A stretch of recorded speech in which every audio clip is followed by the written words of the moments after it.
Hi everyone, thanks for checking in today. It's Adam Coburn here at Low & Co, and today we're looking at the Wellington real estate market for the month of June, comparing it to the last year or two, and in particular looking at the trends and the graphs and trying to get a good understanding of what's happening. So thanks for checking in. In summary, folks, the Wellington market continues to be pretty hard work out there. Message for sellers, it's definitely tough. It's hard work getting your property, getting attention to your property from serious buyers. You certainly have to present it well and price it sensibly. Buyers, the message is make the most of these conditions. They never last forever. There is a tiny little bit of a sign that things are starting to improve out there, so we'll touch on that too towards the end, but let's get into the numbers. So median sale price, $780,000 in June versus $765 12 months ago. That's an increase of 2%. These numbers do bounce around a little bit, so we're sort of up a couple of percent, down a couple of percent, so on recently. You look at the trend there, the trend has been fairly clear since about July 2022, so that's 2 years now, broadly level for about 2 years, up a bit, down a bit. We saw a gentle increasing sort of throughout mid or sort of quarters 2 and 3 in particular in 2023. In the last few months it seems to have tailed off ever so slightly, but broadly level. If you follow these videos, you'll know I don't pay too much attention to the median sale price because it reflects not just underlying values but also the mix of properties sold in the month, so it can lead to slightly spurious results. The more reliable indicator of underlying value, which of course is what's most interesting to us, is the Real Estate Institute House Price Index. So let's have a look at that. And here we are starting with what I'm calling the league tables, and Wellington continues to have the auspicious privilege of leading these league tables in that we have fallen furthest since the peak. Wellington's peak was in October 2021. Nationwide on average it was November 2021, but since the peak Wellington has fallen 24% in values versus 16.4 for the country overall and 22.1 for Auckland. Now we did drop down to as low as about 26% down. We recovered during the firmer market, in particular in quarters 2 and 3 2023, up to 20% down, and we're back down to 24% down. So we have lost ground basically throughout the first 6 months of 2024 so far. What about the last 12 months? Bit more of an even picture there. Wellington's gained 1.4%, so we were recovering quite nicely. We've lost some of that ground, as I say. Over the last 12 months, a gain of just 1.4% in Wellington versus 1.3% nationwide, so pretty much bang on average. We were kind of leading the recovery, but we have pulled back more than most places. So 1.4% over the last 12 months in Wellington, 1.3% for the country, and 0.4% for Auckland.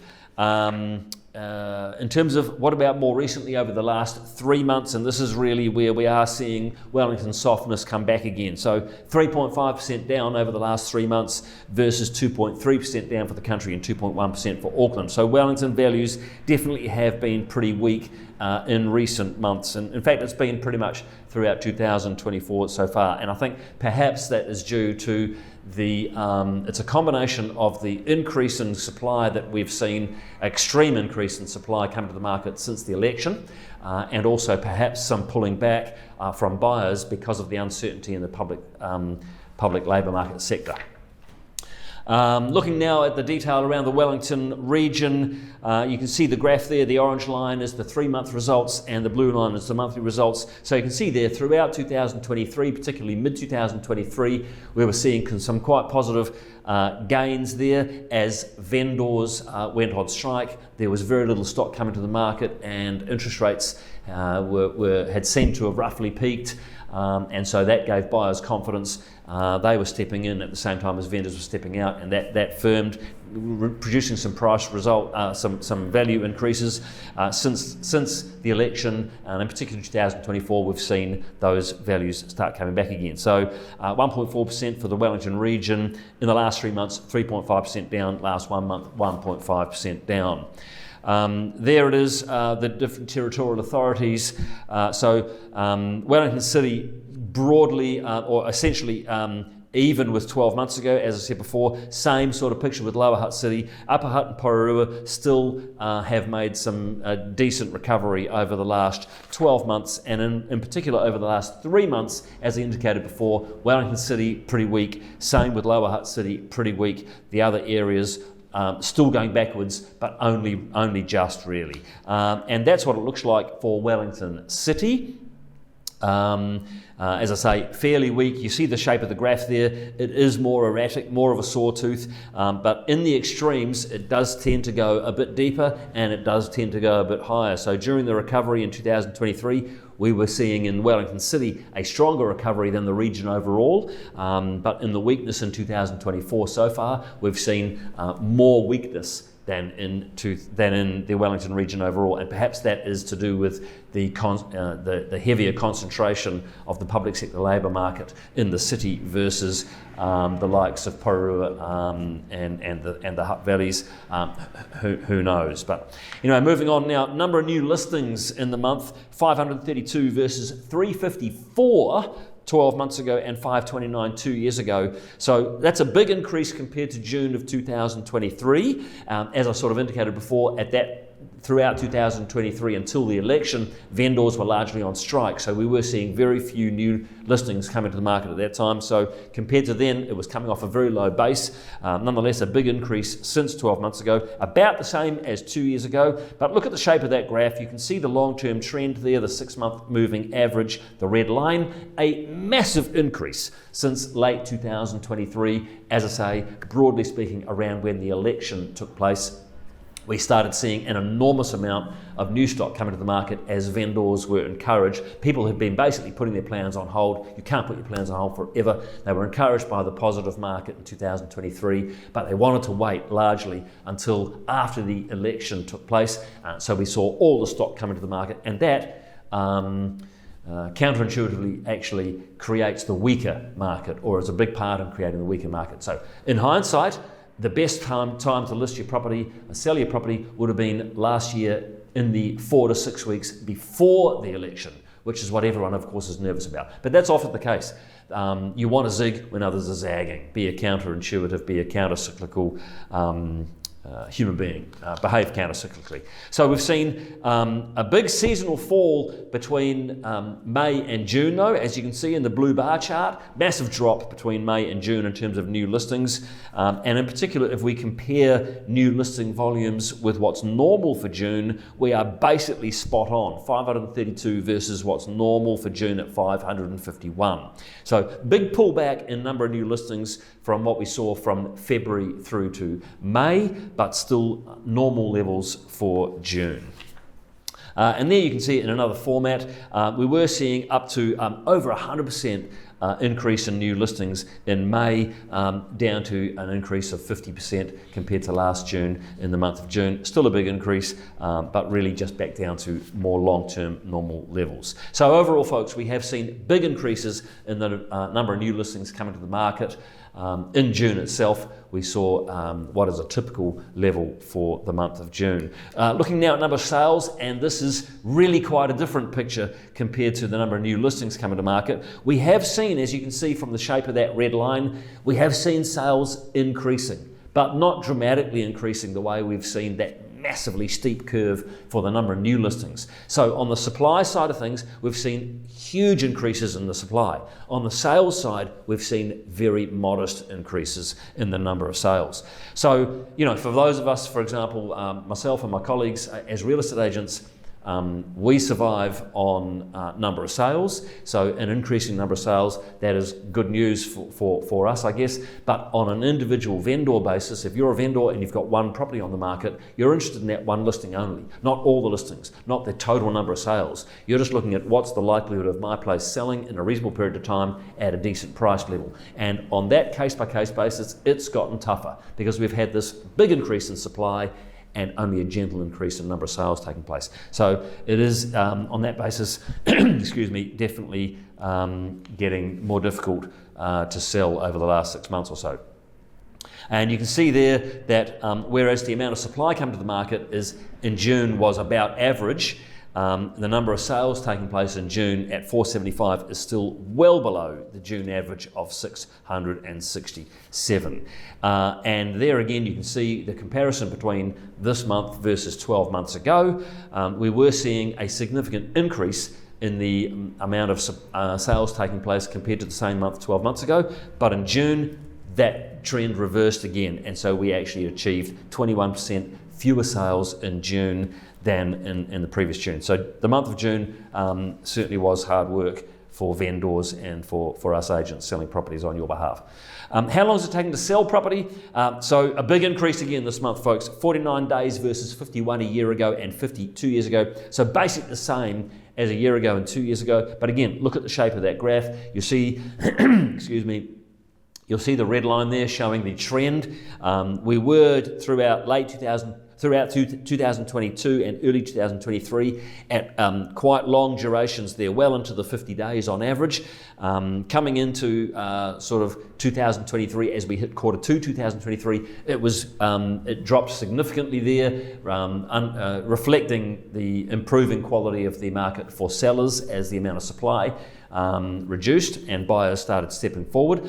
Throughout 2024 so far, we've seen the number of days start to extend again. And for the first time in quite a while, we're up towards 50 days for the first time since about a year ago again. So this is definitely a marked increase. Things are taking longer to sell here in Wellington. 49 days versus what's average at about 38. So it is definitely longer than normal. What about the inventory and amount of supply we've got on the market? This is how many weeks would it take to sell everything that's on the market today if things continue to sell at the same rate. And it's 15 weeks versus 10 a year ago and 20 2 years ago. So 2 years ago, it was definitely a bunch tougher. 1 year ago, the market was quite firm. 10 weeks, that's quite a tight market. And as it turns out, 15 weeks is spot on average, but it's the long-term average. If we compare it to what's normal in our more recent memory, like over the last 8 or 9 years or so, that average is 10 weeks. So 15 weeks, while it's the same as long-term average, on that basis you might say it's a balanced market. Well, how come it doesn't feel balanced? It feels real tough out there. And that perhaps is because we are used in the last 8 or 9 years to more like 10 weeks worth of inventory, and we're now at 15. So that feels oversupplied. So certainly tough compared to what's normal over 2016, 2021.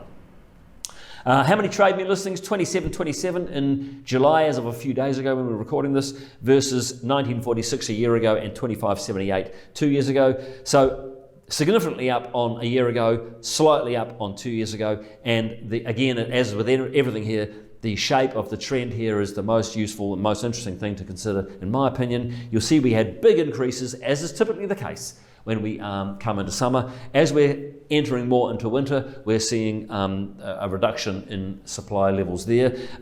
Back in February, March, we were at the highest number of listings that we had seen in the Wellington region since way back in 2015. So for 9 years, we hadn't seen such high supply levels. We have been coming off in the last couple of months, as is typical for the season. But if we compare it to 12 months ago, we are the increase is extending, and so we're 40% higher than we were 12 months ago. But overall, the experience of buyers, and this often happens as we come into winter, they're used to lots of new supply coming on the market. They're reassured that if something doesn't happen this week, that there's plenty more coming on next week, so don't worry, let's see what happens next week. Well, that flow of new listings has really started to dry up a bit more, and so the message to buyers becomes more like, gee, there's not as much coming on, maybe I better get on with it. And we are sort of feeling that in the last 4 to 6 weeks here on the ground as agents. That, of course, doesn't start to come through to the sales data until sales take place, which is like 1 month or 2 months down the line. So I got a couple of bits of data here, which I don't normally cover, which is showing you the actual activity levels on the ground here as we're out there trying to sell property, and that's the open home traffic and the number of offers per listing. So this is pretty interesting. You'll see over the last several months here, the open home traffic coming out of 2023, we were quite strong there at sort of 7, 8 average groups per open home. This is across all open homes, of course. Way back in the boom, we were seeing 15 average. We came right down to sort of 3, 4 on average, recovered in 2023 to 8 or 9, 7 or 8 rather.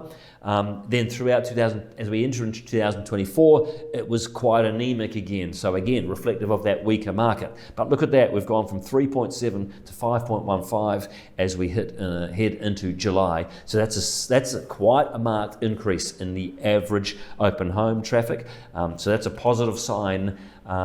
That's like fresh right now, fresh hot off the press as we sit here in July right now. So is this a sign that perhaps the real tough times have ended? Perhaps some of the uncertainty in the labour market has come out, combined with a reduction in new listings coming on, a bit more activity at the open homes. Again, offers per listing. Now this tends to follow the open home numbers. We've seen a little bit of an increase here from June to July.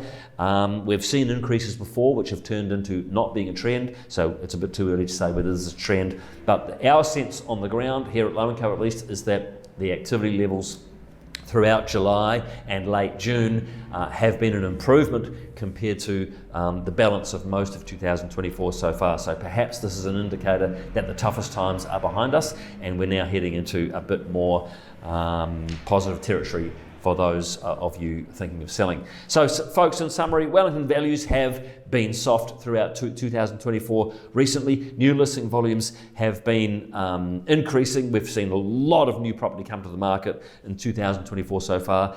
They've been an increase versus June 2023, but certainly way down on the volumes we saw in May 2023. Versus May, the previous month, May 2024. Sales volumes are down. We're seeing very gentle increases overall in sales volumes, nothing like the increases we're seeing in new listing supply.